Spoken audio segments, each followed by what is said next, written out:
एक बार रमन जब अपने ऑफिस से आ रहा होता है, अरे पल पल न माने टिंकू जिया, अरे टिंकू जिया, अरे मेरा जिया, आज इश्क का मंजन चखूंगा पिया।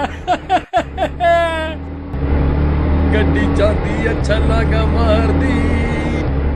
तभी घर पहुंचने से पहले ही उसकी गाड़ी अचानक खराब हो जाती है।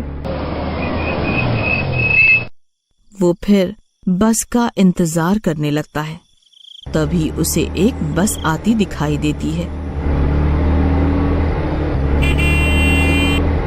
और वो खुश हो जाता है। रमन बस में चढ़ जाता है और टिकट नहीं लेता। बस में भीड़ होती है तो रमन सोचता है, मैं आज टिकट नहीं लूंगा क्योंकि बस में भीड़ बहुत है, किसी को पता भी नहीं चलेगा और मेरे पैसे भी बच जाएंगे। किसी तरह जब कंडक्टर टिकट के लिए पीछे जाता तो रमन आगे आ जाता और कंडक्टर के आगे आने पर रमन पीछे चला जाता। इस तरह वो टिकट ना लेकर बहुत खुश था। कुछ देर बाद रमन कुछ अजीब सा महसूस करता है, जैसे उससे कोई डरा रहा हो। उसे डरावनी सी आवाजें आने लगती हैं।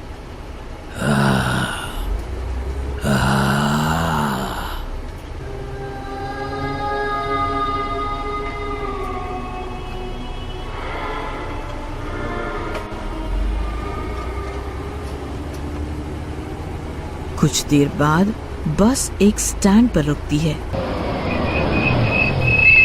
तब रमन उस बस के ड्राइवर से पूछता है, मुझे इस बस में डरावनी सी आवाजें क्यों आ रही थीं?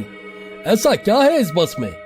ड्राइवर उसे बस कंडक्टर की कहानी बताता है। इस बस में एक बार एक कंडक्टर को मार दिया गया था। किसने और क्यों मारा उसे? ये उन दिनों की बात है जब उस दिन हमारी बस हिमालय की तरफ जा रही थी।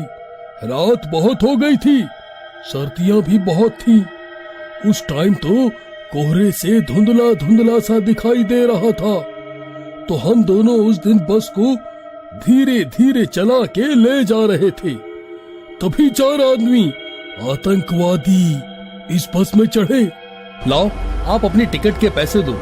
कंडक्टर ने जब टिकट के पैसे मांगे तो उन्होंने देने से मना कर दिया और इस बात पर कंडक्टर की उनसे लड़ाई हो गई।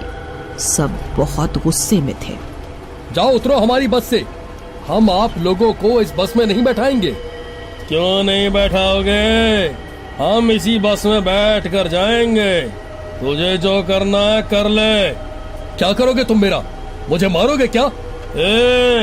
ज्यादा बकवास ना कर, वरना ये चाकू देखा है, एक बार में आर या पार।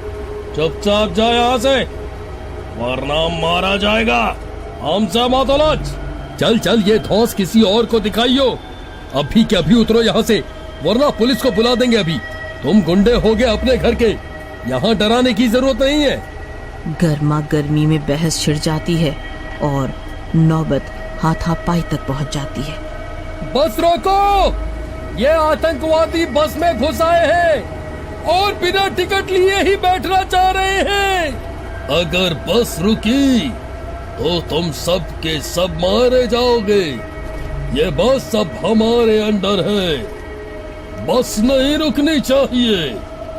ये सब देख के बाकी की सवारियां परेशान हो जाती हैं और चिल्लाने लगती हैं, क्योंकि उन्हें अपनी जान का खतरा दिखने लगता है। ड्राइवर सोच में पड़ जाता है कि बस रोकेगी नहीं, क्योंकि टिकट के पैसों से ज्यादा जरूरी सवारियों की जान थी। मारपीट में गुस्से में आतंकवादियों ने उस कंडक्टर को चाकू से मार दिया। तब से वो अब भूत बन गया।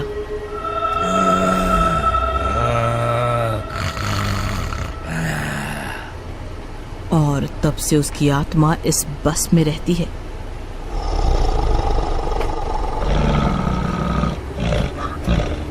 और उन आतंकवादियों का इंतजार करती है।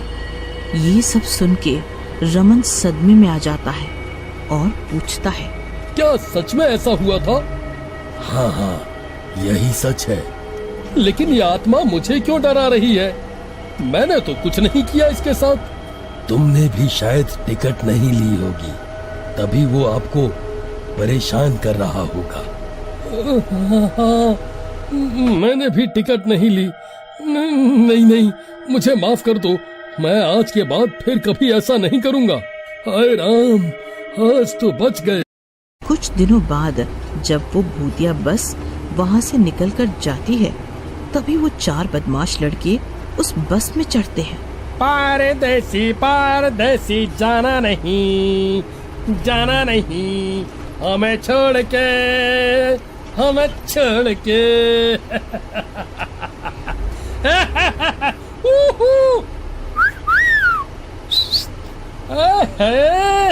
और बस में बड़ा ही शोर शराबा करते हैं, हंसते हैं और सबको परेशान भी करते हैं। लो भाई, आप चारों भी टिकट लो और उनके पैसे दो।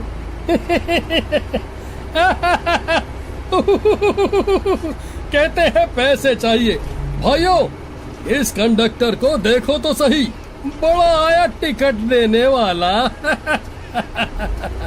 टिकट तो लेनी ही पड़ेगी। कंडक्टर और उन लड़कों में कुछ देर तक बहस होती है और वो भूतिया कंडक्टर सब सुन और देख रहा होता है। आज मेरे शिकारी मेरे हाथ से मारे जाएंगे। और उस भूतिया कंडक्टर की आत्मा उस कंडक्टर के अंदर घुस जाती है। उसकी आंखें एकदम लाल लाल, मुंह बड़ा भयंकर और बड़े बड़े दांत और नाखून होते हैं। चेहरा बहुत ही डरावना हो जाता है और वो अपने भूतिया रूप में आ जाता है। ये सब हम क्या देख रहे हैं? ये क्या है? ये तो कोई भूत है। ये तो हमें मार ही डालेगा। नहीं, हमें कोई बचाओ, इस भूत से कोई तो बचाओ। याद करो वो दिन जब तुम सब ने मुझे इसी बस में बारी बारी से चाकू से मारा था।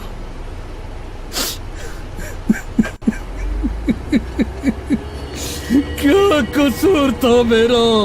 मैं तो इसकी तरह ही टिकट के पैसे मांग रहा था तुम सब से, लेकिन तुम सब ने मुझे तड़पा के मारा।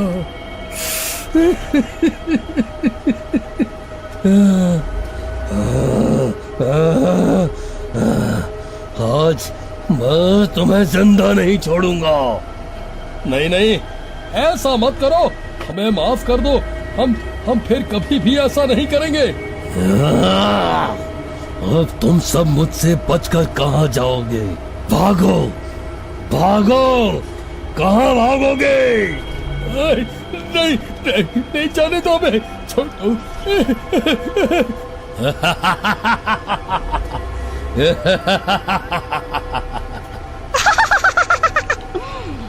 बस चलती रहती है और भूत उन बदमाशों का पीछा नहीं छोड़ता, उनको बहुत मारता है। नहीं, अब हमें छोड़ दो।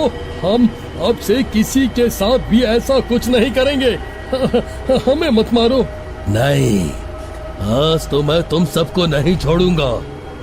तुम्हें मार कर ही तो मुझे इस आत्मा से मुक्ति मिलेगी। इसी तरह अंधेरा हो जाता है। जोर जोर से बारिश होने लगती है, बिजली कड़कने लगती है, लेकिन बस नहीं रुकती। वो अपनी रफ्तार में चलती रहती है। कुछ देर और चलने के बाद बस एक पहाड़ी पर जाके रुकती है और सुनसान पहाड़ी, भयानक आवाजें और साए साए हवा चलने लगती है। घना अंधेरा छा जाता है।